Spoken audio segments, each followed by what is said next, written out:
വിശുദ്ധ വാരത്തിലേക്ക് നാം ഇന്ന് പ്രവേശിക്കുമ്പോൾ ഇന്ന് സഭാമാതാവ് വിശുദ്ധ ലൂക്ക എഴുതിയ യേശുവിൻ്റെ പീഡാനുഭവ വിവരണമാണ് നമുക്ക് വിചിന്തനത്തിനായി നൽകിയിരിക്കുന്നത്. ആരാണ് ലോകത്തിൻ്റെ ഹീറോ?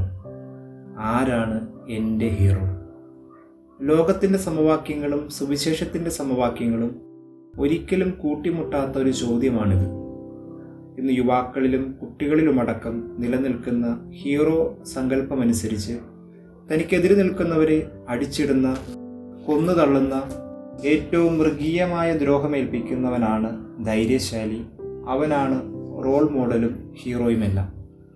എൻ്റെ ശക്തി എൻ്റെ കൈക്കരുത്താണ്, എൻ്റെ ധീരത ഞാൻ മാതാപിതാക്കളെ പോലും ബഹുമാനിക്കാത്ത തന്നിഷ്ടത്തിലൂന്നിയുള്ള ജീവിതമാണ്, എൻ്റെ ബലം ആരെയും പറഞ്ഞിരുത്തുന്ന എൻ്റെ നാവാണ്, എൻ്റെ വിജയരഹസ്യം നുണയിലൂടെയും കൗശലത്തിലൂടെയും ആണെങ്കിലും എല്ലാം എനിക്ക് അനുകൂലമാക്കാനുള്ള എൻ്റെ നാവിൻ്റെ പാടവമാണ് എന്നൊക്കെ വിശ്വസിക്കുന്ന തലമുറയ്ക്ക് മുൻപിലാണ് എല്ലാവരാലും പുറന്തള്ളപ്പെട്ട്, തെറ്റിദ്ധരിക്കപ്പെട്ട്, പീഡിപ്പിക്കപ്പെട്ട്, മർദ്ദിക്കപ്പെട്ട്, നഗ്നനായി കുരിശിൽ കിടക്കുന്നവനാണ് യഥാർത്ഥ ഹീറോ എന്ന് സുവിശേഷം ചൂണ്ടിക്കാണിക്കുന്നത്.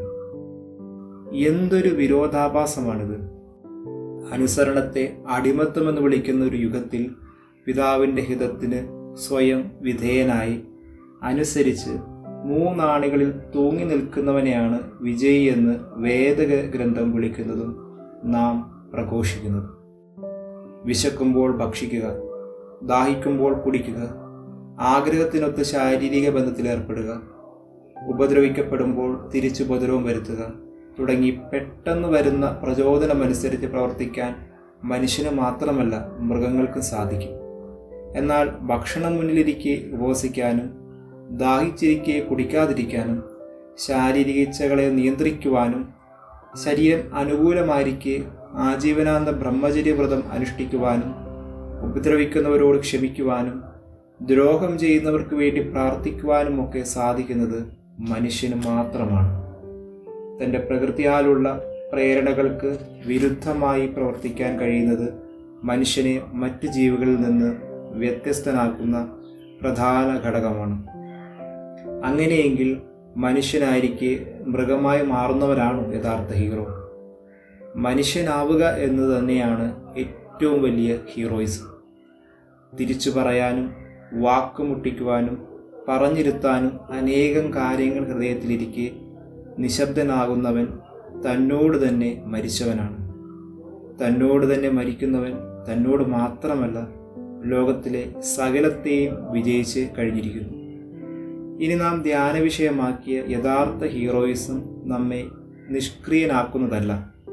അത് ലോകം സത്യം പറയാൻ മടിക്കുമ്പോൾ സത്യം വിളിച്ചു പറയുവാനും തിന്മയുടെ ഒഴുക്കിനെതിരെ നീന്താനും വിശുദ്ധിയെ കാലഹരണപ്പെട്ടൊരു മതചിന്തയായി കരുതുന്ന യുഗത്തിൽ ചേറിൽ വിരിയുന്ന താമര പോലെ നിഷ്കൽമശരായി നിലകൊള്ളുവാനും നമ്മെ പ്രേരിപ്പിക്കുന്നതാണ്.